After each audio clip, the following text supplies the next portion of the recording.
السلام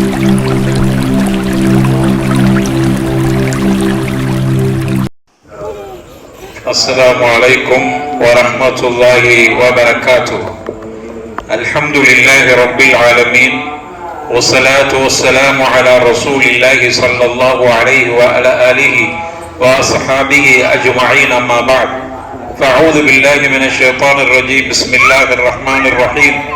يا أيها الذين آمنوا اتقوا الله حق تقاته ولا تموتن إلا وأنتم مسلمون. رب اشرح لي صدري ويسر لي أمري واحلل عقدة من لساني يفقهوا قولي. بفضل الله ورحمته,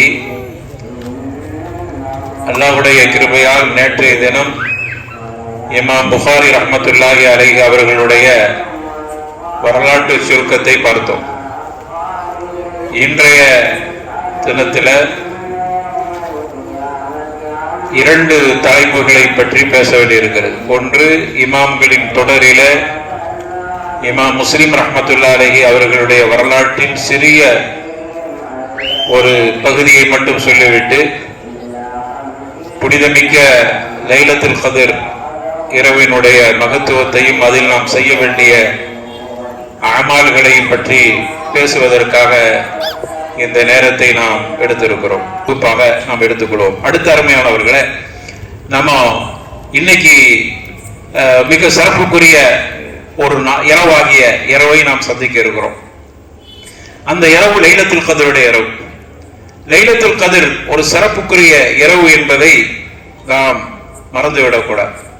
லைலத்துல் கத்ரை பற்றி அல்லாஹ் குர்ஆன்ல சொல்லும்போது, அஊது பில்லாஹி மினஷ் ஷைத்தானிர் ரஜீம், பிஸ்மில்லாஹிர் ரஹ்மானிர் ரஹீம், இன்னா அன்ஸல்னாஹு ஃபீ லைலத்தில் கத்ர் வமா அத்ராக மா லைலத்துல் கத்ர் லைலத்துல் கத்ரி கைரும் மின் அல்ஃபி ஷஹர் தனஸ்ஸலுல் மலாயிகத்து வர்ரூஹு ஃபீஹா பிஇذن ரப்பிஹிம் மின் குல்லி அம்ரின் ஸலாம் ஹிய ஹத்தா மத்லஇல் ஃபஜ்ர் என்று ரப்புல் ஆலமீன் அந்த அத்தியாயத்தை முடிக்கிறான். அல்லாஹ் ரப்புல் ஆலமீன் சொல்கிறான், இன்னா அன்ஸல்னாஹு ஃபீ லைலத்தில் கத்ர், நாம் இந்த இறைமறை குர்ஆனை உமக்கு அருளினோம் கத்ருடைய இரவிலே. கத்ர் என்றால் என்ன அர்த்தம்? சிறப்புக்குரிய. கத்ர் என்று சொன்னால் கண்ணியத்திற்குரிய இரவிலே இந்த வேதத்தை நாம் இறக்கினோம். வமா அத்ராக மா லைலத்துல் கத்ர், குர்ஆனை பொறுத்தவரையில ஒரே நாளில் இறக்கப்பட்டது இல்லை. 23 ஆண்டு காலம் தேவைக்கேற்ப கொஞ்சம் கொஞ்சமாக நபிகள் நாயகம் ஸல்லல்லாஹு அலைஹி வஸல்லம் அவர்களுக்கு நெருக்கடி வருகிற பொழுதெல்லாம், முஷ்ரிக்குகளால் கேள்வி கேட்கப்படுகிற பொழுதெல்லாம் அதற்கு பதில் சொல்லும் விதமாக பல வசனங்கள் அப்படி இறங்கி இருக்கிறது. அதுக்கு தான் சபபு நுஸூலுங்கிறோம். சில நேரங்களில போதனையாக இறங்கி இருக்கிறது, சில நேரங்களில் போர் சம்பந்தமாக இறங்கி இருக்கிறது, சில நேரங்களில் மக்களுக்கு நேர்வழிப்படுத்துவதற்கு அஹ்லாக்கை பற்றி இறங்கி இருக்கிறது. குர்ஆனை எடுத்துக்கொண்டால் இரண்டு விஷயம், அந்த குர்ஆனுடைய பகுதியை ரெண்டா பிரிச்சிடறாங்க. ஒன்று அகீதா ரீதியான பகுதி, மற்றொன்று அஹ்லாக் ரீதியான பகுதி. ஒரு மனுஷன் வெறும் அகீதா மட்டும் இருந்து அஹ்லாக் இல்லைன்னா கண்டிப்பாக அவர் குர்ஆனை முழுமையாக ஏற்றுக்கொள்ளவில்லைன்னு அர்த்தம். ஒரு மனிதன் அஹ்லாக் மட்டும் இருக்குது, அகீதா சரியா இல்லைன்னா அவர் குர்ஆனை முழுமையாக ஏற்றுக்கொள்ளவில்லை. இப்ப நம்ம உலகத்துல பாக்குறோம், நம்ம பார்க்கறது ரெண்டு வகையான சமூகத்தை பார்க்கிறோம். ஒரு சமூகத்துல அஹ்லாக் நிறைய இருக்கு, மாஷா அல்லாஹ், இபாதத்து நிறைய இருக்குது, நல்ல அஹ்லாக், நல்ல மரியாதை, ஆடையில் அஹ்லாக், பேச்சில் அஹ்லாக், நடவடிக்கையில் அஹ்லாக், தொழுகையில் அஹ்லாக் என்று இப்படி எல்லா சூழ்நிலையிலும் அஹ்லாக்குடைய ஒரு ஜமாத் இருக்கிறது. நம்ம எல்லாம் பார்த்திருக்கிறோம். அந்த ஜமாத் மேல நமக்கு நல்ல மதிப்பு இருக்கிறது. ஆனால் அஹ்லாக்கை எடுத்துக்கொண்டவர்கள் அகீதாவை எடுக்க மறந்து விட்டார். குர்ஆன் ரெண்டையுமே சொல்லுது, அஹ்லாக்கை சொல்லுது, அகீதாவையும் சொல்லுகிறது. நம்முடைய பார்வை அஹ்லாக் அகீதா ரெண்டையும் எடுத்தாதான் நீ குர்ஆனை முழுமையாக எடுத்துக்கொண்டான்னு அர்த்தம். அதனாலதான் நபிகள் நாயகம் ரசூலுல்லாஹி ஸல்லல்லாஹு அலைஹி வஸல்லம் அவர்களை பற்றி ஆயிஷா நாயிடமே கேட்கப்பட்டது, ரசூலுல்லாஹ்வுடைய அஹ்லாக்கை சொல்லுங்களேன். நபிகள் நாயகம் சொன்னாங்க, அன கைருக்கும் ஹியாருக்கும் ஹியாருக்கும் லியாகிலின்னாங்க, அல்லது அன கைருக்கும் லியாகிலி, நான் எனது குடும்பத்தில் நானே சிறந்தவன் என்ற பெயரை வாங்கிவிட்டேன். உங்களில் யார் உங்களுடைய குடும்பத்தில் நல்லவர் என்ற பெயரை வாங்குகிறாரோ அவர் தான் அல்லாஹ்ட்ட நல்லவரா இருக்க முடியும். ஆனா நான் அந்த பெயரை வாங்கிட்டேன். உடனே நபி தோழர்கள் ரசூலுல்லாஹி ஸல்லல்லாஹு அலைஹி வஸல்லம் சொல்வது உண்மையாண்டு ஆய்வு பண்ணதுக்கு மனைவி கிட்ட போய் கேட்கல. ரசூலுல்லாஹி ஸல்லல்லாஹு அலைஹி வஸல்லம் தகவலை உறுதிப்படுத்துவதற்காக ஆயிஷாட்ட போய் கேட்டாங்க, நபிகள் நாயகத்துடைய குணாதிசயத்தை பற்றி கொஞ்சம் சொல்லுங்கள். அவங்க திருப்பி கேள்விக்கு அவர்கள் பதில் சொல்லவில்லை. திரும்ப ஒரு கேள்வியை கேட்டாங்க. கேள்விக்கு சில நேரம் கேள்வியே பதிலாக இருக்கும். கேட்டாங்க, ஹல் தக்ரஊனல் குர்ஆன், கேட்டு வந்திருக்கிற நீங்கள் குர்ஆனை ஓதவில்லையா? குர்ஆனை படித்து பார்த்திருக்கிறீர்களா? நாம், நாங்க குர்ஆனை ஓதி இருக்கிறோம். அப்படியானால் கான குலுகுஹு குர்ஆனா, முடிஞ்சிருச்சு. பதில் ஒரே அடியில் அடிச்சுட்டாங்க. குர்ஆன் என்ன சொல்லுதோ அதுதான் நபிகள் நாயகத்துடைய அக்லாக் அப்படின்னா. இதை வச்சுதான் உலமாக்கள் சொல்றாங்க, குர்ஆன் அகீதால ஒரு பகுதி, இன்னொரு பகுதி அக்லாக். நபிகள் நாயகம் அகீதாவை சொன்னார்கள், அதே போன்று அக்லாக்கையும் தன்னுடைய வாழ்க்கையில் எடுத்து நடத்தினார். அதற்கு பெரிய சான்று மனைவியே சான்று கொடுக்கிறார். ஏன் கேட்கிறீங்க? ஊருக்கெல்லாம் உபதேசம் பண்ணாரு, வீட்டுக்கு வந்தா அவருடைய அட்டகாசம் தாங்க முடியாது அப்படின்னு நம்ம மனைவி சொல்லிட்டாங்க, நம்ம அல்லாட்ட நல்லவங்களா இருக்க முடியாது. இப்ப என்னை பற்றி நல்லவனா கெட்டவனா நீங்க சொல்லு, ஒரு மதிப்பு வச்சிருப்பீங்க, ஒரு மார்க் வச்சிருப்பீங்க. நல்லவங்க ஏதோ கூப்பிட்டு கொஞ்சம் பேசுங்கப்பான்னு சொல்லி இருக்கிறீங்க, உங்களுக்கு நம்பிக்கை நல்லவன். இப்ப நான் நல்லவனா கெட்டவனா அல்லா கிட்ட அப்படின்னா என்னுடைய மனைவி சொல்ல வேண்டும். என் மனைவி கிட்ட போய் கேட்கணும், எனக்கு தெரியாம போய் கேட்கணும். எப்படி உங்க கணவரை பற்றி என்ன சொல்றீங்க? அவங்க என்ன சொல்லணும்? நல்லவன் தான், ஆனால் அவுட் ஆயிடுச்சு, முடிஞ்சிச்சு. அவர்கள குறைபாடு இருக்குது அர்த்தம். குர்ஆனை அகீதாவை ஏற்றுக்கொண்டால் அக்லாக்கில் அவர்கள்ட்ட குறைபாடு இருக்குன்னு அர்த்தம். என்னத்தை செஞ்சாலும் மனைவி கணவன் மேல குறை சொல்லத்தான் செய்வாங்க. அப்படி ஒரு நிலையை வைத்து நான் முடிவு சொல்ல இல்லை. ஆனா நம்ம நிரப்பமா இருக்கிறோம், கண்டிப்பா மனைவி நமக்கு 100 மார்க்கு கண்டிப்பா கொடுப்பாங்க. சரி, நான் என்னுடைய தலைப்புக்குள்ள வர்றேன். அப்ப குர்ஆனை அல்லாஹ் ரப்பல் ஆலமீன் சொல்கிறான், இன்ன அன்ஸல்நாஹு ஃபீ லைலத்துல் கத்ர்ங்கறான். கத்ருடைய நாளில குர்ஆனை இறக்கிறோம். முழுமைய குர்ஆன் இறக்கப்பட இல்லையே, 23 ஆண்டு காலம் எடுத்துக்கொண்ட குர்ஆன் இறக்கப்படுவது. சில நேரங்களில் ஒரே ஒரு ஆயத்து மட்டும் இறங்கியிருக்கு, சில நேரங்களில் சில தகவலோடு மட்டும் இறங்கியிருக்கிறது, சில நேரங்களில் யூதர்களுடைய கேள்விக்கு பதிலாக இறங்கியிருக்கிறது, சில நேரங்களில் முஷ்ரிக்குகளுக்கு பதில் சொல்வதற்காக வேண்டி வசனங்கள் இறங்கி இருக்கின்றன. அப்ப 23 ஆண்டு கால இறங்கிய லைலத்துல் கத்ர்னா எந்த லைலத்துல் கத்ரில் இறங்கியது கேள்வி வருகிறதா இல்லையா? ஆனால் குர்ஆனை மொத்தமாக அல்லாஹ் லைலத்துல் கத்ருடைய நாளில தான் அவன் உம்முல் கிதாபுல இறக்கிட்டான். அல்லாஹ் ரப்பல் ஆலமீன் லௌஹுல் மஹ்ஃபூதுல மொத்தமாக குர்ஆனை லைலத்துல் கத்ர் அன்னைக்கு இறக்கி, அதிலிருந்து தான் கொஞ்சம் கொஞ்சமாக சன்னமாக நபிகள் நாயகம் ஸல்லல்லாஹு அலைஹி வஸல்லத்துக்கு 23 ஆண்டு காலம் இறங்கியது. அப்ப இங்க சொல்லப்படுகிறது, இன்ன அன்ஸல்நாஹு ஃபீ லைலத்துல் கத்ர் என்று சொன்னால் கத்ருடைய நாளில் மொத்தமாக குர்ஆன் இறக்கப்பட்டு விட்டன. அதற்கு பிறகு நபிகள் நாயகத்துக்கு ஜிப்ரீல் மூலமாக கொஞ்சம் கொஞ்சமாக இறக்கப்பட்டது. அப்போ இந்த வசனத்துக்கு தஃசீருடைய அறிஞர்கள் இப்படி விளக்கம் கொடுக்கிறாங்க. சரி, வமா அத்ராக மா லைலத்துல் கத்ர், கத்ருடைய நாள்னா என்ன, அந்த இரவுனா என்ன உங்களுக்கு அறிவித்தது எது? லைலத்துல் கத்ரி கைரு மின் அல்ஃபி ஷஹர், அது 1000 மாதங்களை விட சிறந்ததாக இருக்கிறது. அந்த நாளில் தான் தனஸ்ஸலுல் மலாயிகத்து வர்ரூஹ், அங்கு மலக்குகள் இறங்குகிறார்கள்.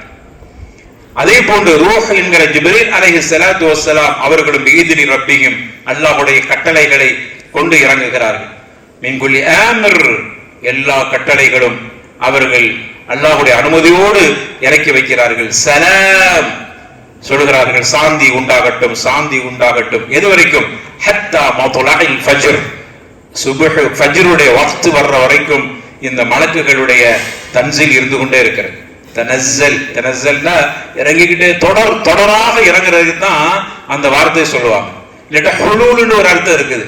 ஹுலூல் என்று குர்ஆன்ல பயன்படும். அல்லாஹ் குர்ஆன்ல ஒவ்வொரு வார்த்தைக்கும் ஒரு அர்த்தம் இருக்கு, ஒவ்வொரு வார்த்தைக்கும் ஒரு அர்த்தம் இருக்கு. பாருங்க, அலிஃப் லாம் மீம் ஸாலிகல் கிதாப் லா ரைப ஃபீ, லா ஷக்க ஃபீன்னு சொல்லலாமே, லா ரைப, இப்படி குர்ஆன்ல ஒவ்வொன்றுக்கும் ஒவ்வொரு அர்த்தம் இருக்கிறதை போன்று அல்லாஹ் இங்க தனஸ்ஸலுல் மலாயிகன்னு சொன்னதிலிருந்து மலக்குகள் தொடரா இறங்கிட்டே இருக்கிறாங்க அப்படியே. அப்போ இந்த அளவுக்கு புனிதமான இரவு லைலத்துல் கத்ருடைய இரவு அப்படிங்கிறத இந்த சிறிய வசனம் நமக்கு தெளிவுபடுத்துகிறது. அருமையானவர்களே, லைலத்துல் கத்ருடைய நாளை பற்றி ரசூலுல்லாஹ் அறிவிப்பதற்கு வந்தாங்க. அறிவிச்சிருந்தா ரொம்ப நல்லதா போயிருக்கும். அந்த ஒரு இரவு மட்டும் வணங்கி நம்ம என்ன செஞ்சோம்னா 1000 மாதங்களை விட சிறப்புக்குரிய ஒரு அமலை அந்த ஒரு இரவில் வணங்கி நம்ம பெற்றுட்டு போயிருக்கலாம். அது என்ன நாள்னு சொல்வதற்கு தான் ரசூலுல்லாஹ் வந்தாங்க. சஹீஹ் புகாரில இந்த செய்தி பதிவு செய்யப்பட்டிருக்கிறது. யுக்பிருனா பி லைலத்துல் கத்ரி, நபிகள் நாயகம் எங்களுக்கு லைலத்துல் கத்ருடைய நாள் எது என்பதை குறிப்பாக சொல்வதற்கு வந்தார்கள். அப்படி வருகிற பொழுது இரண்டு சகோதரர்கள் சண்டை பிடித்துக் கொண்டிருந்தார். அவங்களுக்குள்ள ஏதோ ஒரு சச்சரவு, இவருக்கு சத்தமோட அவர் சத்தமோட இப்படி நடந்துச்சு. ரசூலுல்லாஹி ஸல்லல்லாஹு அலைஹி வஸல்லம் சொல்றாங்க, நான் உங்களுக்கு வெளிப்படுத்த வந்து நீங்க ரெண்டு பேரும் சச்சரவில் ஈடுபட்ட காரணத்தால் எனக்கு அது மறைக்கப்பட்டு விட்டது. அதனால இதுல இருந்து ஒரு சட்டம், பல சட்டங்கள்ல ஒரு சட்டம் எடுக்கிறாங்க. என்னைக்கு குடும்பங்கள்ல சின்ன விஷயங்களுக்கெல்லாம் சண்டை பிடிச்சுக்கிட்டே இருந்தீங்கன்னா பரக்கத்து எடுக்கப்பட்டு விடும். சில அறிஞர்கள் இந்த ஹதீஸுக்கு இப்படி விளக்கம் கொடுத்திருக்காங்க. வீட்டுல சின்ன சின்ன விஷயங்களுக்கெல்லாம் மனைவி கிட்டயோ பொண்ணுகிட்ட சண்டை பிடிச்சிக்கிட்டு இருந்தீங்கன்னா, அல்லது மனைவி கணவன்கிட்ட சண்டை பிடிச்சிட்டே இருந்தா, அல்லது பக்கத்து வீட்டோட சண்டை பிடிச்சிட்டே இருந்தா பரக்கத்து எடுக்கப்பட்டு விடுகிறது. நபிகள் நாயகமே லைலத்துல் கத்ருடைய நாள் இன்ன நாள் என்று குறிப்பாக சொல்வதற்கு வந்த நபிகள் நாயகத்துக்கு இருவர்களுடைய ஃபித்னா, சண்டை, சச்சரவு அவர்களுக்கு அந்த ரஹ்மத்தான ஒரு பரக்கத்தான ஒரு ஹைரான ஒரு நாளை பற்றி அறிவிக்கக்கூடிய ஒரு ஹைர் தடுக்கப்பட்டு விட்டது இந்த முசீபத்தால். அப்போ இதுல கவனம் தேவை. எதுவா இருந்தாலும் விட்டு கொடுக்கிற மாதிரி போயிருங்க அப்படிங்கிற ஒரு தகவலும் இந்த செய்தியில நமக்கு இருக்கிறது. அப்படி ரசூலுல்லாஹி ஸல்லல்லாஹு அலைஹி வஸல்லம் அப்படி வந்து அறிவிக்க வந்தவங்க சண்டை பிடிச்சா எனக்கு மறந்து போயிருச்சு அப்படின்னு சொல்லிட்டு ஐயக்கூன ஹைருல் லக்கும், அது கூட ஏதோ ஹைரா இருக்கலாம் அப்படின்னு சொல்லிட்டு ஃபல்தமிசூஹா ஃபித்தாசிஆ வஸாபிஆ வல் ஹாமிஸா அப்படின்னா, நீங்க ஒத்தப்படையான நாளாகிய 29ல தேடுங்க, 27ல தேடுங்க, 25ல தேடிக்கொள்ளுங்கள் அப்படின்ட்டாங்க. இப்ப லைலத்துல் கத்ர் இன்ன நாள் என்று சொல்ல வந்தேன். ஆனால் நீங்க ரெண்டு பேரும் சண்டை பிடிச்ச முசீபத்தால் அந்த ஹைரான செய்தி எனக்கு மறக்கடிக்கப்பட்டு விட்டது. இப்ப சொல்ற ஒத்தப்படையான நாளை நீங்க தேர்வு செய்துக்கிறீங்க. இங்க 29, 27, 25 சொன்னாலும் மற்ற ஹதீசுகள்ல தெளிவா வந்திருக்குது. ஒத்தப்படையான நாட்களை எடுத்துக்கொள்ளுங்கள், அதுல இபாதத் செஞ்சு லைலத்துல் கத்ருடைய நாளை எடுத்துக்கொள்ளுங்கள். லைலத்துல் கத்ருடைய நாள்ல நம்ம செய்கிற இபாதத் என்ன? மன்காம லைலத்துல் கத்ரி, அல்லாஹ்வுடைய தூதர் சொன்னாங்க, மன்காம லைலத்துல் கத்ரி ஈமானன் வஹ்திசாபன் குஃபிர லஹு மா தகத்தம மின் தம்பிஹி. யார் ஒரு மனிதர் லைலத்துல் கத்ர்ல ஈமானோடு கூலி கிடைக்கும் என்கிற நம்பிக்கையோடு நின்று வணங்கினால், லைலத்துல் கத்ருடைய நாள்ல இதே மாதிரி செய்தி இரவு தொழுகைக்கு வருகிறது, தராவீஹ் தொழுகைக்கு வருது. மன்காம ரமதான ஈமானன் வஹ்திசாபன், அதை தாண்டி இது தனியாக ரசூலுல்லாஹி ஸல்லல்லாஹு அலைஹி வஸல்லம் சொல்றாங்க, மன்காம லைலத்துல் கத்ரி ஈமானன் வஹ்திசாபன், ஈமானோடு நம்பிக்கையோடு கூலி கிடைக்கும் என்கிற விசுவாசத்தோடு யார் லைலத்துல் கத்ருடைய நாளிலே நின்று வணங்குகிறாரோ குஃபிர லஹு மா தகத்தம மின் தம்பிஹி, அவருடைய சிறு பாவங்கள் எல்லாம், முன் சென்ற செய்திட்ட சிறு பாவங்கள் எல்லாம் மன்னிக்கப்படுகின்றன. சுப்ஹானல்லாஹ். சிறு பாவத்தை அல்லாஹ் மன்னிச்சாராம். சிறு பாவங்கள்னா பல நேரம் நம்ம சின்ன பாவம் நினைச்சிட்டு இருக்கோம். சின்ன பாவம் தானே, அது சொர்க்கத்துக்கு போவத ஏன் தடுக்க போகுதுன்னு நினைக்கிறோம். சிறு சிறு பாவங்கள் அது பெரும் பெரும் குற்றமாக மாற்றப்படுகிறது. சிறு பாவங்களை பொறுத்தவரையில அது மன்னிக்கப்படாவிட்டால் அதுவே கொசுறு தான் நம்முடைய சொர்க்கத்துக்கு போறதுக்கு தடையா இருக்கு. அதனாலதான் நீங்க நிறைய ஹதீஸ்ல பாருங்க, குஃபிரலஹு மா தகத்தம என்ற வரக்கூடிய எல்லா ஹதீஸுக்கும் என்ன அர்த்தம்னா உலமாக்கள் விளக்கம் கொடுக்கும் போது சொல்றாங்க, சிறு பாவங்கள், பெரும்பாவம் இல்ல, சிறு பாவங்கள் மன்னிக்க. சிறு பாவங்கள் மன்னிக்கப்பட்டு விட்டாலே பெரிய விஷயம். அடுத்து நீங்க பெரும்பாவத்துக்கு தௌபா செய்து கொள்ளுங்க. பெரும்பகுதி அந்த தௌபாவை ரப்பல் ஆலமீன் ஏற்றுக் கொடுக்கிறான். நம்ம சிறுபாவமும் இருந்து பெரும்பாவமும் இருந்து நீங்க தௌபா செய்கிற பொழுது அதில் கிடைக்கிற மன்னிப்பை விட நாம செய்கிற சில நேரங்கள் இபாதத்தின் மூலமா அல்லாஹ்வுடைய கருணையால் மன்னிக்கப்படும். எனக்கு நான் சொல்லிட்டேன், என்னுடைய தூதர் சொல்லிட்டாரு, அதனால இவன் நின்று வணங்குறான், பாவத்தை மன்னிச்சிருப்பான். வணக்கங்களுக்கு நின்று வணங்குவேன்னு நியத்து வச்சுட்டால அங்க நமக்கு கூலி கிடைச்சு போகும். இதாங்க அல்லாஹ் ரப்பல் ஆலமீன் அர்ஹமுர் ரஹீமீன் என்பதற்கு பெரிய எடுத்துக்காட்டு. நம்ம நியத்து வச்சுட்டால இன்னைக்கு கியாமல்லை 2 மணிக்கு 1:45 தொழுக ஆரம்பம், 3:30 மணிக்கு முடியும் என்று அறிவிக்கப்பட்டிருக்கு. ஒவ்வொரு பகுதியில ஒவ்வொரு நேரம் கொடுத்திருக்கான். சரி, இன்னைக்கு நாம போய் தொழுவோன்னு நியத்து வச்சுட்டீங்க.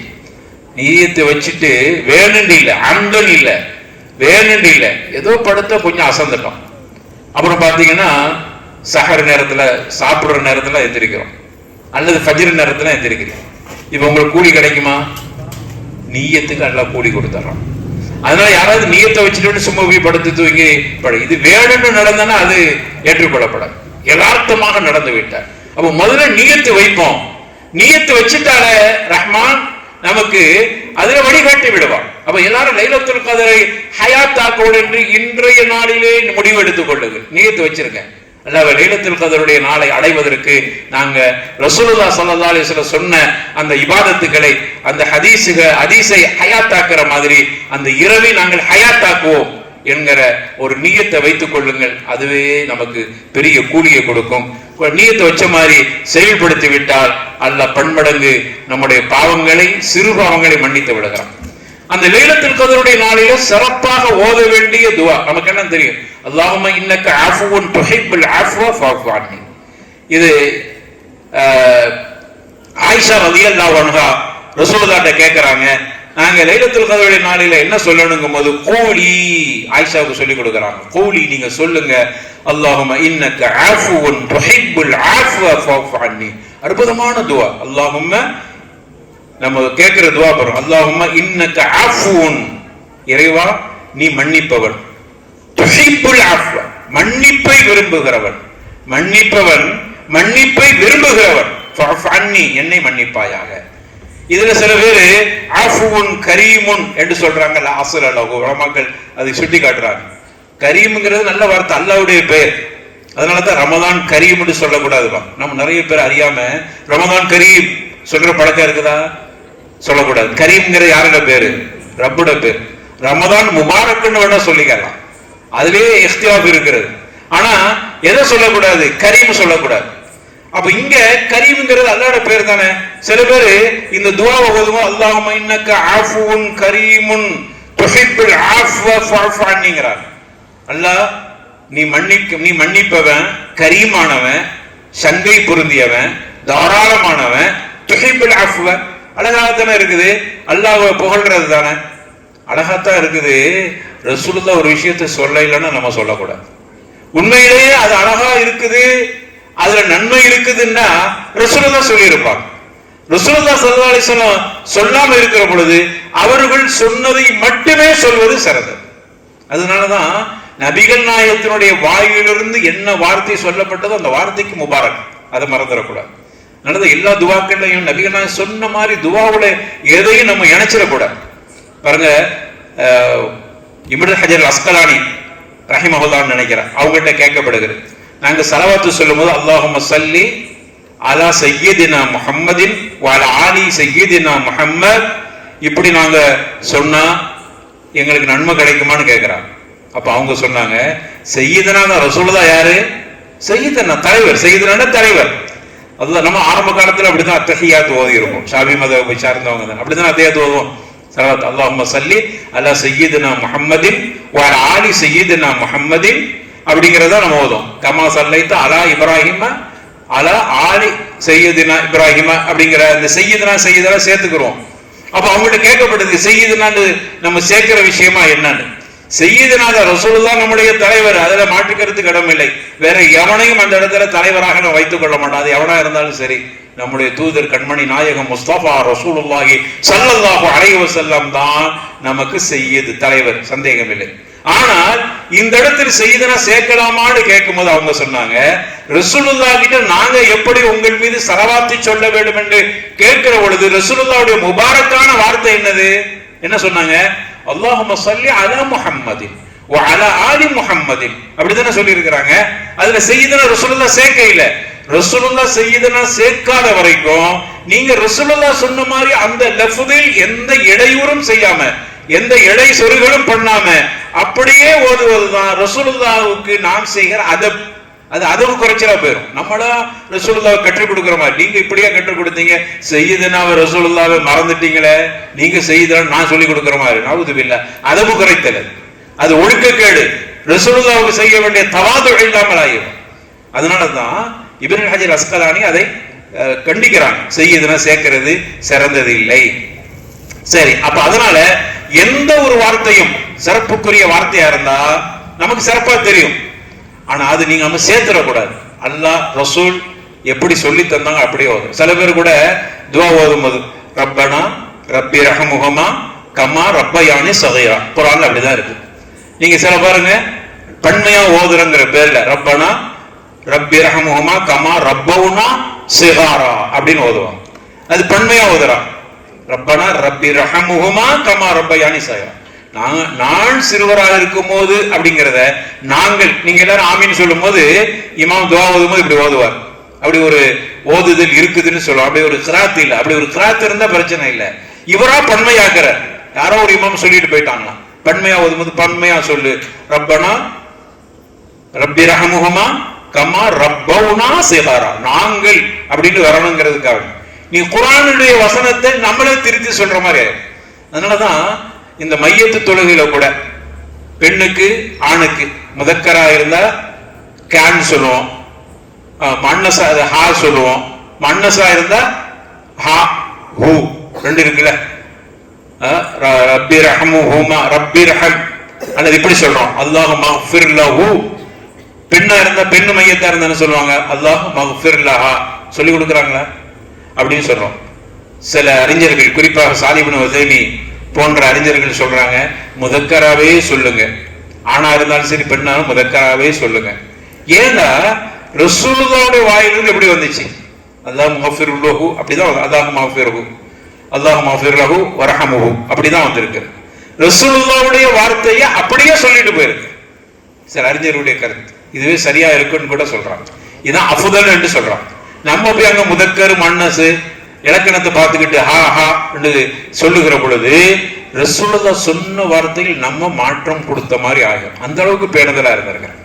அதனால இந்த அஃபூன் கரீம் என்கிற வார்த்தையை நல்லது மாதிரி தெரிந்தாலும் ரசூலுல்லாஹ் சொல்ல இல்லை. அதனால அதை தவிர்த்துட்டு அல்லாஹும்ம இன்னக அஃபூன் துஹிப்புல் அஃவ ஃபஅஃபு அன்னி என்கிற வார்த்தையை நாம மடக்கி மடக்கி அந்த லைலத்துல் கத்ருடைய நாள்ல சொல்லிக்கிட்டே இருக்க வேண்டியதான். சஜிதாவோட சொல்லுங்க. சஜிதா ரொம்ப நேரம் ருக்கு சுஜூதுல ரொம்ப நேரம் இருப்பாங்க. அந்த இடங்கள்ல எல்லாம் நீங்க இந்த துஆக்களை அதிகமாக ஓதிக்கொள்ளுங்கள். அதே போன்று ரசூலுல்லாஹ் ஸல்லல்லாஹு அலைஹி வஸல்லம் லைலத்துல் கத்ருடைய நாளை பொறுத்தவரையில அவர்கள் இதா தஹலல் அஷர் கடைசி 10 வந்துட்டால ஷத்த மிஸரஹு தன்னுடைய ஆடையை இறுக்கி கட்டி கொள்வார். கச்சை கட்டிக்கிடுவாங்க. அப்படின்னா நம்ம சொல்லுவோம் கச்சை கட்டிட்டு இறங்குவாங்க. கச்சை கட்டிட்டு இறங்குறதுன்னு அர்த்தம் அல்ல, அவர் முழுமையா அதுல ஈடுபடுவாங்க.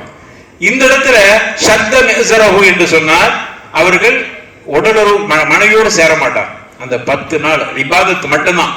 அதனால இறுக்கி கட்டி கொள்வார்கள் அல்லாஹ்வுடைய தூதர் ஸல்லல்லாஹு அலைஹி வஸல்லம்.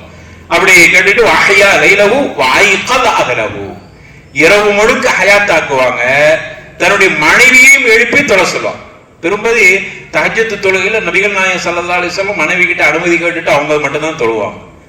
அதுல கூட ரியா வந்துடக்கூடாது, ரொம்ப கவனம். மனைவி கூட என்ன செஞ்சிடக்கூடாது, ஒரு முகஸ்துதி மனைவி கிட்ட கூட வந்துடக்கூடாது. ஆனா மனைவி கிட்ட அனுமதி கேட்பாங்க.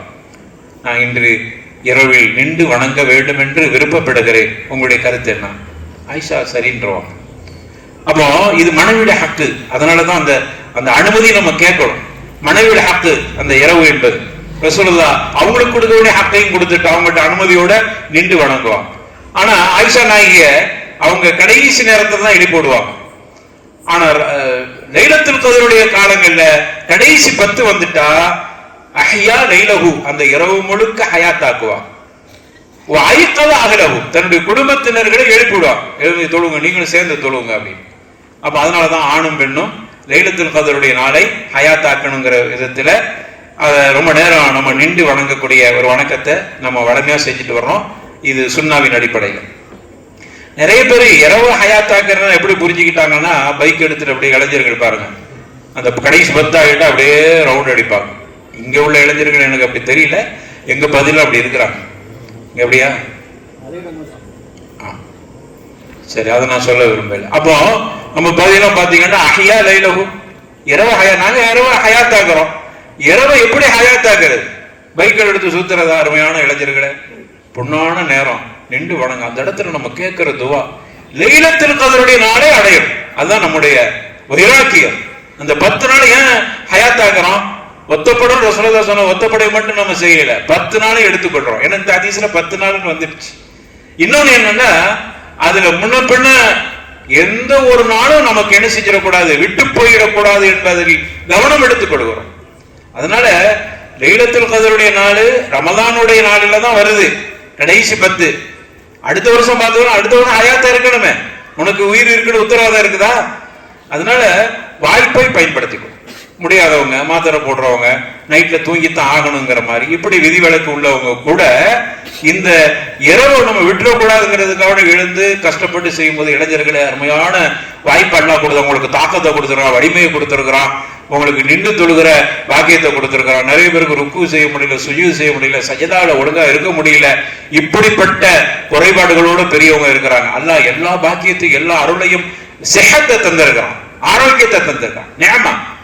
அதனால நின்று வணங்குறதுக்கு, இந்த இரவை ஹயாத்தாக்குறதுக்கு, இபாதத்தில் ஹயாத்தாக்குவதற்கு நீங்க முயற்சி செய்து கொள்ளுங்க. இதை நமக்கு இஸ்லாம் வலியுறுத்துகிறது, நபிகள் நாயகம் ஸல்லல்லாஹு அலைஹி வஸல்லம் வலியுறுத்தி இருக்கிறான். ஏன் கதிர், லைலத்துல் கத்ர் அப்படி அதுலயே பாருங்க, கதிர்னு வந்து, கதிர்னா என்ன, எத்தனை கதிர் பாருங்க. ஒரு அறிஞர் இப்படி விளக்கம் கொடுக்கிறார், அது அவருடைய ஒரு விளக்கம், நம்ம கொஞ்சம் தெரிஞ்சுக்கிறோம். கதிர், இறக்கப்பட்ட குர்ஆனும் கதிர், அதே போன்று அதை கொண்டு வந்த மலக்கும் கதீர், அதே போன்று இந்த தூதரும் கதீர், அதே போன்று இந்த நாடும் இந்த உம்மத்தும் கத்ருன் அதீம். சங்கை பொருந்திய கிதாப் வேதம், சங்கை பொருந்திய மலக்கால், சங்கை பொருந்திய தூதர் முஹம்மது முஸ்தபா ரசூலுல்லாஹி ஸல்லல்லாஹு அலைஹி வஸல்லம் அவர்களுக்கு மிகவும் சங்கைக்குரிய இந்த உம்மத்திற்கு இந்த வேதம் அருளப்பட்ட நாள். அதனால இதற்கு லைலத்துல் கத்ர் என்ற பெயர் வந்திருக்கு ஒரு அறிஞர் இப்படி ஒரு விளக்கம் கொடுக்கிறார். அந்த விளக்கம் குர்ஆன் சுன்னாவுக்கு முரணானது இல்லை, ஏன்னா சங்கை பொருந்திய வேதம் தான் அது. எனவே இப்படிப்பட்ட ஒரு நாள் 1000 ஆண்டுங்கும் போது கிட்டத்தட்ட எத்தனை வருடம், 83 வருடங்கள் நம்ம இபாதத்து செய்கிறோம். நம்முடைய ஹயாத் அந்த அளவுக்கு இருக்குமான்னு தெரியல. இன்னைக்கு உள்ள காலத்தை பொறுத்தவரையில பொட்டு பொட்டுன்னு நம்மளுடைய மரணங்கள் இருக்கு. பாத்தீங்கன்னா சின்ன வயசுலயே போது 28 வயசு, 30 வயசு, 40 வயசு. இன்னைக்கு உள்ள உணவு பழக்கங்கள், இன்னைக்கு உள்ள நடைமுறைகள், இன்னைக்கு நம்ம தூங்குற எல்லா யாரை கேட்டாலும் சரி, எப்படி போனாலும் 12 மணி, சாதாரண நேரத்தில் 12 மணிக்கு மேல ஆயிரம் தூங்குறது. இப்ப தஹஜ்ஜுத் தொழுக, சரி தஹஜ்ஜுத்துக்கு எந்திரிக்கும் போது அந்த இரவு தூக்கம் குறைந்து போய் விடுகிறது, அதுக்கு பிறகு தூங்குறதுக்கு நேரம் இருக்காது. இதனாலேயே பல நோய்கள் நமக்கு ஏற்பட்டு இப்ப உள்ள நிலைமைகள் அப்படி ஆயிடுச்சு. உணவுகளும் அப்படித்தான் இருக்கு, நம்ம சாப்பிடுற உணவு. அதனால ஆயுள் காலம் ரொம்ப குறைவா இருக்குது.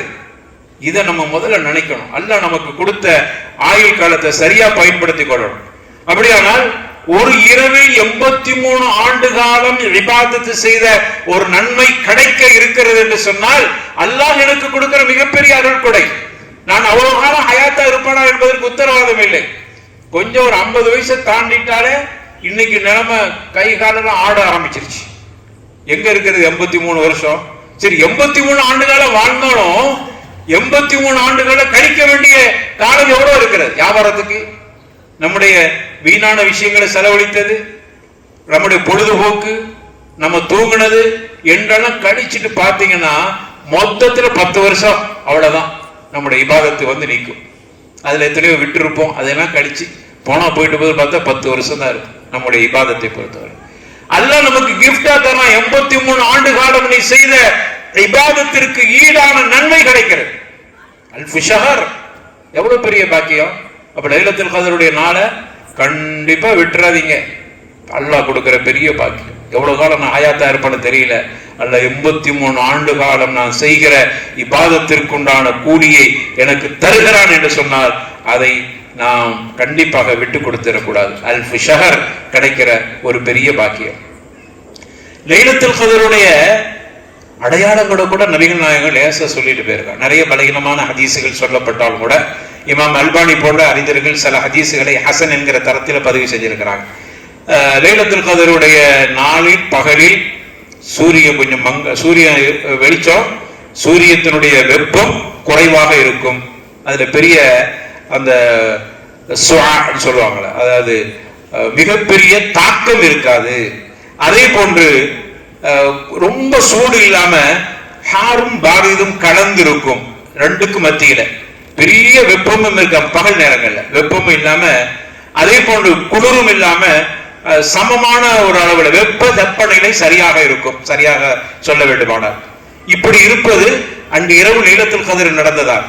சில ஹதீஸ்ல பார்க்கிறோம், நபிகள் நாயகம் ஸல்லல்லாஹு அலைஹி வஸல்லம் நீங்க தொழுத அந்த நேரத்துல பாத்தீங்கன்னா அந்த அந்த பள்ளிவாசல் களிமண்ணு தானே, அந்த மண்ணெல்லாம் களிமண் எங்களுடைய நெற்றிகளில் ஒட்டியல, அந்த அளவுக்கு ஒரு சிறிய மழையும் பெய்ய வாய்ப்பு இருக்குது. இதெல்லாம் ஒரு அடையாளம். இதை தாண்டி நிறைய அடையாளங்கள் சொல்றாங்க. பெரிய சனது சஹீஹா தெரியல. இது கூட சில ஹசன் என்கிற தரத்தில் தான் சில அறிஞர்கள் சொல்றதை வைத்து நம்ம முடிவெடுக்க வேண்டியிருக்கிறது. சரி, அதே போன்று சிறந்த அமல் லைலத்துல் கத்ர நின்று வணங்குதல் இரவு நேரத்தில். அடுத்து ஒரு சிறந்த அமல் என்ன, இஅ்திகாஃப் இருக்கு. ஒரு காலத்துல இஅ்திகாஃப் இருப்பதுல பெரியவங்க மூத்தவங்க இருப்பாங்க. பாத்தீங்கன்னா பள்ளிவாசல்ல ஒரு 2 பேர், ஒரு ஆளு வயசான கட்டைகள் தான் போயிருப்பாங்க. அவங்க வீட்டில் இருந்தா என்ன, பள்ளியில இருந்தா என்ன, ஏற்கனவே தூக்கமும் சரியா வராது, அப்ப பள்ளிவாசலே போயிருப்போம். இப்படிங்கிற மாதிரியே நம்ம சமூகம் முடிவெடுத்து அந்த வயசானவங்க மட்டும் இஅ்திகாஃப் இருப்பான். இப்ப அல்ஹம்துலில்லாஹ் மாஷா அல்லாஹ் தபாரக்கல்லாஹ் பள்ளிகள்ல கொத்து கொத்தா இளைஞர்கள்லாம் இஅ்திகாஃப் இருக்கிறத பாக்குறோம். இங்கெல்லாம் எப்படின்னு தெரியல. எங்க பள்ளியில எல்லாம் ஒரு 100 150 எல்லாமே இளைஞர்களா இருப்பான். மூத்த வயசானவங்க கூட கம்மியா போச்சு, எல்லாம் இளைஞர்களா இருப்பாங்க. மாஷா அல்லாஹ் தபாரக்கல்லாஹ். அப்ப அதே மாதிரி நம்ம இஅ்திகாஃப் இருக்கிற ஒரு பழக்கத்தை உருவாக்கி கொள்ள வேண்டும். அது ஜும்ஆ நடக்கிற பள்ளிவாசல்ல இஅ்திகாஃப் இருக்கிறது. அப்படியான இஅ்திகாஃப்ல நமக்கு கிடைக்கிற பெரிய சிறப்பு இருக்கிறது. லைலத்துல் கத்ரை அடைவதற்கு பள்ளிவாசலில் இஅ்திகாஃப் இருப்பது என்பது ஒரு தோதுவான ஒரு விஷயமா இருக்கும். ஏன்னா பள்ளிவாசல் இருந்துட்டா பள்ளிவாசல் இருக்கிறது இஅ்திகாஃப் இருக்கக்கூடியவங்க நம்ம சொல்றது எல்லாம், நம்ம பகுதியில் உள்ள இளைஞர்களும் அங்க இருக்கக்கூடியவங்கள ஒரு ஆள் மூத்தால நாங்க கண்காணிப்பு வச்சிருப்போம். அவங்களோட வேலை என்ன தெரியுமா, மொபைலை முதல்ல வாங்கிடுவாங்க. இவங்களுக்கு அங்கேயும் போய் மொபைலை வச்சு நோண்டிக்கிட்டே இருக்கிறது இல்லை. எங்க உட்கார்ந்தாலும் அவனுக்கு ஒரு சின்ன இடம் மட்டும் இருந்தா போதும். இன்னைக்கு உள்ள மக்களுக்கு சின்ன இடம், அவர் உட்கார்ந்து டிஸ்டர்ப் இல்லாம டவர் வரக்கூடிய ஒரு இடமா இருந்தா மட்டும் போதுமானது. அவர் எங்க எவ்வளவு நாள் வேணாலும் இருப்பார். அப்படி நினைச்சிட்டு இஅ்திகாஃப் வரக்கூடாது. அதனால மொபைல்லாம் புடுங்கி வச்சிருவோம். அப்படி இருந்தா தான் இபாதத் செய்ய முடியும். தொழுகிற நேரம், கொஞ்சம் தூங்குற நேரம், திக்ர் செய்யற நேரம், இரவை அஹ்யா லைலம், இரவை ஹயாத்தாக்கிறோம். அதனால இஅ்திகாஃப் இருக்கக்கூடிய ஒரு சுன்னத்தை வளமையாக்கி கொள்ளணும். நபிகள் நாயகம் ஸல்லல்லாஹு அலைஹி வஸல்லம் இஅ்திகாஃப் இருந்தாங்க, மனைவிமார்களும் இஅ்திகாஃப் இருந்தாங்க. சில பேர் தெரியாம வீட்டுக்குள்ள தொழுகிற இடத்துல இஅ்திகாஃப் இருப்பதாக சொல்றாங்க. அப்படி அது இஅ்திகாஃப் ஆகாது, பள்ளிவாசல்ல தான் இருக்கணும். பெண்களுக்கும் அப்படியான ஒரு ஏற்பாடுகளை இனிமே இன்ஷா அல்லாஹ் வரக்கூடிய காலங்கள்ல நம்ம கற்ற பள்ளிவாசல்ல பெண்களும் இஅ்திகாஃப் இருக்கிற மாதிரி முழு பாதுகாப்போடு அவர்கள் கணவன்கிட்ட அனுமதியோட, நபிகள் நாயகத்துக்கிட்ட அனுமதி கேட்டுட்டு அவர்களுடைய மனைவிமார்கள் இருந்தாங்க. கணவன் சொல்றார், நீ எதுக்கு, நீ வீட்டுல உட்கார்ந்து பிள்ளைகளை பார்த்துக்க, நான் இஅ்திகாஃப் இருக்கிறேன், சமைச்சு அனுப்பு, உனக்கு அந்த நன்மை கிடைச்சிரு அப்படின்னு சொல்லிட்டு நம்ம போகக்கூடாது. அதுக்கு போட்டு சண்டை பிடிச்சிட்டுலாம் போகக்கூடாது. அதனால தன்னுடைய கணவர்கிட்ட அனுமதி பெற்று இன்ஷா அல்லாஹ் நம்ம கெட்ட இருக்கிற பள்ளிவாசல்ல அந்த நிர்வாகிகள் கவனத்தில் வைத்துக் கொள்ளுங்கள். இஅ்திகாஃப் இருக்கிற ஒரு அமைப்போட, அதிலும் குறிப்பாக பெண்களும் அங்கு இஅ்திகாஃப் இருக்கிற மாதிரி அப்படியான ஒரு ஏற்பாடோடு செய்யுங்க. கணவனுடைய அனுமதியோட அவங்களும் அந்த இஅ்திகாஃப்ல பங்கெடுத்துக் கொள்வார்கள். நபிகள் நாயகத்து காலத்துல ரசூலுல்லாஹ் ஸல்லல்லாஹு அலைஹி வஸல்லம் மனைவிமார்கள் அதை ஹயாத்தாக்கி இருக்கிறார்கள். பெருங்கொண்ட அறிஞர்கள் அதை இன்னைக்கு வரைக்கும் வலியுறுத்தி கொண்டு இருக்கிறாங்க. பெண்களும் இஅ்திகாஃப் இருக்கிறாங்க. சில அறிஞர்கள் அவங்களுடைய கருத்து வேறுபாடுகள் அதுல இருக்கிறது, நான் அதுக்குள்ள நுழையல. ஆனால் பெண்கள் இஅ்திகாஃப் இருப்பது சிறந்ததாகவே கருதப்படுகிறது. அதே போன்று இஅ்திகாஃப் இருக்கக்கூடியவங்க முழுமையான நீயத்தோட இபாதத்துக்காக வேண்டிய போய் வீண் பேச்சுகளை தவிர்த்து பள்ளிவாசலுடைய ஹுர்மத்தை பேணி பள்ளிவாசலுக்குள்ள நுழைகிற பொழுதெல்லாம் தஹிய்யத்துல் மஸ்ஜித், காணிக்கை தொழுகை. ரசூலுல்லாஹ் சொன்னாங்க, இதா தഖல அஹதுக்கும் ஃபில் மஸ்ஜித் யுஸல்லி ரக்அத்தைனி قبل ان تجلس. பள்ளிவாசலுக்குள் யார் நுழைந்தாலும் சரி 2 ரக்காத் தொழாமல் அமரக்கூடாது. இது பள்ளிவாசலுக்கு கொடுக்க வேண்டிய ஹுர்மத்.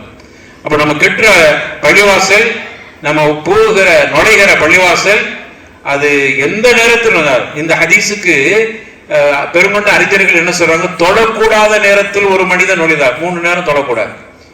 சூரியன் உதயமாகிற நேரம், சூரியன் ஜவாலுடைய நேரம், உச்சியில இருக்கிற நேரம், சூரியன் மறைகிற நேரம். இந்த 3 நேரம் தொழக்கூடாத நேரம். இந்த 3 நேரத்தில் ஒரு நேரம் ஒருவன் பள்ளிவாசலுக்கு நுழைதான் என்ன செய்யறது? தொழக்கூடாத நேரம் தானே. தொழக்கூடாத நேரம் கூடாதுங்கிற நகியும் அமரு தொழுங்க என்கிற கட்டளையும் ரெண்டும் மோதிச்சுன்னா என்ன செய்யறது? உஸ்லுடைய உலமாக்கள் சொல்றாங்க, அந்த நேரத்தில் உண்டான இபாதத்துக்கு முக்கியத்துவம் கொடுங்க. அப்படின்னா என்ன அர்த்தம்? இதா தகல அஹதுக்கும் ஃபில் மஸ்ஜித், பள்ளிவாசலுக்குள்ளில் யார் நுழைந்தாலோ யுஸல்லி ரக்அத்தைனி, 2 ரக்அத் தொழும் கப்ல அன் தஜ்லிஸ், அமருவதற்கு முன்னால். இப்போ தஹியத்துல் மஸ்ஜிதுடைய நேரம் எது? பள்ளிவாசலுக்குள் நுழைகிற நேரம், வக்த். அதான் அந்த வக்த் நபிகள் நாயகம் அதில் கட்டளையிட்டு இருக்கிறார். தடை என்பது பொது, இது அதிலிருந்து விதிவிலக்கு அப்படின்னு உசூலுடைய அறிஞர்கள் விளக்குங்கள். அதனால தொடக்கூடாத நேரம் நுழைந்தாலும் தொழுது கொள்ளுங்கள், அந்த அளவுக்கு வலியுறுத்தப்பட்டிருக்கு. அப்போ இப்படியான தஹியத்து மஸ்ஜிதுடைய நன்மை கிடைக்கிறது. அதையெல்லாம் நம்ம இஅ்திகாஃப் இருக்கிற பொழுது அந்த நன்மைகளை அடிக்கடி நம்ம எடுத்துக்கலாம். அப்ப 2 வகையான நன்மை கிடைக்குது. ஒன்று, ஒது செய்தவுடன் தொழுகிற சுன்னத்து தொழுகன்னு ஒன்று இருக்கு. உலமாக்கள் நமக்கு ஒரு விஷயத்தை சொல்றாங்க, நஃபீஸான்னு சொல்லுவாங்க, ஒரு நுட்பமான ஒரு தகவலை சொல்றாங்க. நீ ஒது செஞ்சுட்டு தொழுகிறதுக்குன்னு ஒரு தொழுகை இருக்குது, அந்த தொழுகையும் தஹியத்துல் மஸ்ஜிதுடைய காணிக்கை தொழுகை, இந்த ஏதோ ஒரு தொழுகை தொழுதா 2 நன்மை உனக்கு கிடைச்சிடும். எவ்வளவு ஒது செய்தால் தொழுகிற அந்த சுன்னத்தும் தஹியத்து மஸ்ஜிதுடைய சுன்னத்தும். அப்ப இந்த ஒரு வாய்ப்பு இஅ்திகாஃப் இருக்கிற பொழுது கிடைக்க நமக்கு பயனுள்ளதா இருக்கு. அதனால இஅ்திகாஃப் விஷயத்துல வலியுறுத்தப்படுகிறது. இஅ்திகாஃபை பொறுத்தவரையில நம்ம வெளியே போகக்கூடாது. முதல்ல இஅ்திகாஃப் இருக்கிறவரு புத்தி உள்ளவரா இருக்கணும். மஜ்னூன் மாதிரி உள்ளவங்கன்னா பள்ளிவாசலுக்குள்ள அவரு இருக்கிற இபாதத்துல கெடுத்துருவாரு, அல்லது இருக்கிறவங்களுக்கு அப்படியே நேரம் போக்கு மாதிரி ஆயிடும், அவரை வச்சே ஓட்டிக்கிட்டே இருப்பாங்க. அப்ப இவன் இபாதத்தெல்லாம் செய்ய முடியாது. அதனால ஃபிக்ஹுடைய உலமாக்கள் சொல்றாங்க, இஅ்திகாஃப் இருக்கக்கூடியவர்கள் முஸ்லிமா இருக்கணும், நியத்து வச்சுட்டு அக்கில் உள்ளவரா இருக்கணும், அவர் புத்தி உள்ளவரா இருக்கணும். அறகுறையான உள்ளவங்க வரும்போது இபாதத்தை நாசமாக்கி விடுவார்கள். அப்ப அந்த விஷயத்திலும் கவனம் எடுத்துக்கொள்ள வேண்டும். அதே போன்று இஅ்திகாஃப்ல நம்ம விதிவிலக்கு தேவைக்கு மட்டும் வெளியேறி கொள்ளலாம். ரொம்ப நெருக்கடியான தேவை, உடம்பு சரியில்லை, அப்ப நீங்க போயிட்டு வரலாம், போயிட்டு அந்த வேலையை டாக்டர்கிட்ட காட்ட வேண்டியது காமிச்சிட்டு அப்படியே பள்ளிக்குள்ள வந்துட. அதை தவிர வேற எந்த தேவைக்கும் எவ்வளவு அவசரமான துனியாவை எல்லாத்தையும் விட்டுட்டு தான் இங்க வரணும். வியாபாரத்துல மிச்சம் வச்சிருக்கிறோம் அல்லது போன்லயே வியாபாரம் பண்ணிக்கிறோம் இருக்கிறாங்கல்ல, அவங்கெல்லாம் அவங்க போனை கொண்டு ஒரே வியாபாரம் பண்ணிட்டு இருந்தா பள்ளிவாசல வியாபாரம் பண்ணா பறக்கத்தை இல்லாம போயிடும், அப்படி சொல்லப்பட்டிருக்கு. அதனால இஅ்திகாஃப் போறவங்க இந்த கவனத்தெல்லாம் வச்சுட்டு ஒரு 10 நாளைக்கு முன்னாடி எல்லாத்தையும் முடிச்சுட்டு ஒண்ணுமே இருக்கக்கூடாது, துனியாவுடைய அலாக்காத்து எதுவும் இருக்கக்கூடாது, எல்லாத்தையும் விட்டு ஆகிரத்தோட அலாக்காத்தோட பள்ளியில அந்த தொடர்போட பள்ளியில உட்காரணும். தேவைக்கு போகிறது என்றால் உடம்பு சரியில்லாம போயிட்டா மருத்துவமனைக்கு போற மாதிரி இருந்தா மட்டும்தான் இஅ்திகாஃப்ல இருந்து வெளியே போயிட்டு திரும்ப இஅ்திகாஃபுடைய விஷயத்தை தொடரலாம். மனைவியோட சேரக்கூடாது, மனைவியோட பேசுறதா இருந்தா அவசியமான ஏதாவது ஒண்ணு இருந்தா மனைவியை கூப்பிட்டு பேசிக்கலாம், அவங்கள வேற முபாஷரத்து நடந்துடக்கூடாது, மனைவியோட இணைஞ்சிடக்கூடாது போன்றவைகள் இஅ்திகாஃப்ல நம்ம கவனிக்க வேண்டிய விஷயமா இருக்குது. எனவே அருமையானவர்களே, இந்த இபாதத்துகள் எல்லாம் ஒத்தப்படை நாளிலே செய்ய வேண்டி இருக்கிறது. எனவே அவைகளை நாம் செய்கிற பொழுது நிச்சயமாக 83 ஆண்டு காலம் செய்கிற ஒரு பெரிய பாக்கியத்தை நாம் அடைந்தரலாம். இதுதான் லைலத்துல் கத்ருடைய நாளில் நாம் செய்ய வேண்டிய அற்புதமான இபாதத்துக்கள். அந்த இபாதத்துக்களை நம்ம செய்து அல்லாஹ் ரப்பல் ஆலமீன் வர்ணிக்கிற மாதிரி ஹைர் மின் அல்ஃபி ஷஹர் என்கிற அப்படிப்பட்ட இலக்கணத்திற்கு சொந்தக்காரர் நம்மை அல்லாஹ் ஏற்றுக்கொள்வானாக. பல ரமதான்களை சந்திக்கிற வாய்ப்பை அல்லாஹ் நமக்கு நீண்ட ஆயுளை தந்து அல்லாஹ்வை என்றுமே நினைத்து வாழக்கூடிய நல்லடியார்களா அல்லாஹ் ஆக்கினால மறுமையில கண்மணி நாயகத்தோடு சொர்க்கத்தில் குடியிருக்கிற பாக்கியத்தையும் ஹவுதுல் கௌசர் என்கிற திராகத்திலிருந்து கண்மணி நாயகத்தின் முபாரக்கான கரத்தால் அதை வாங்கி குடிக்கிற நசீபை ரப்பல் ஆலமீன் நாம் அனைவர்களுக்கும் தர வேண்டும் என்று இந்த சிறப்புக்குரிய புனிதமிக்க ரமதானில் நாம் நோக்கிற நோன்பின் பொருட்டால் அல்லாஹ் கிட்ட வசீலா வைத்து கேட்போம். நம்மை ஆரோக்கியமானவர்களாகவும் ஈமான்தாரிகளாகவும் இஸ்லாமியர்களுக்கு எங்கெல்லாம் பாதிப்பு ஏற்படுகிறதோ அந்த பாதிப்பிலிருந்து இஸ்லாமியர்கள் பாதுகாக்கப்படுவதற்கும் இஸ்லாமியர்களுக்கு எதிராக யாரெல்லாம் ஆட்சி பொறுப்பில் இருக்கிறார் அவர்களை எல்லாம் அல்லாஹ் நீ மாற்றி அவர்களுடைய உள்ளங்களில் ஒரு ருஹ்பை கொடுப்பாயாக என்று ரப்பிடத்தில் இந்த புனிதமிக்க லைலத்துல் கத்ருடைய நாளிலே நாம் அதிகம் எத்தனையோ துஆக்கள் செய்ய வேண்டியது. குறிப்பாக பலஸ்தீன் மக்களுக்காக வேண்டி, கஸா பகுதி மக்கள் எவ்வளவு தூரத்துக்கு பாதிக்கப்பட்டு கொண்டிருக்கிறார்கள், அவர்களுக்கு சாதகமாகும், அவர்களுக்கு எதிராக இருக்கக்கூடிய யூத கிறிஸ்தவ இப்படிப்பட்ட சதிகாரர்களை அல்லாஹ் அடியோடு அழித்து அவர்களை சின்ன பின்னமாக்கி அந்த நாட்டை இஸ்லாமியர்களுடைய கையிலே அல்லாஹ் நீ கொடுத்து புனித தலத்தை பாதுகாப்பாயா. இதெல்லாம் நம்ம கேட்க வேண்டிய துவாக்கள். இதையெல்லாம் அந்த துவாக்கள்ல நீங்கள் இணைத்துக் கொள்ளுங்கள். அல்லாஹ் ஏற்றுக்கொள்வானாக. அனில் அல்ஹம்துலில்லாஹி ரப்பில் ஆலமீன் என்று சொல்லி எனக்கு வாய்ப்பளித்தமைக்கு நன்றி கூறி விடைபெறுகிறேன். வாஹிர் தஅவானா அல்ஹம்துலில்லாஹி ரப்பில் ஆலமீன். வஸ்ஸலாமு அலைக்கும் வரஹ்மத்துல்லாஹி வபரகாத்துஹு. Subscribe to Creativity channel, do like, share, comment and click the notification bell so that you will be notified every time we post a new video.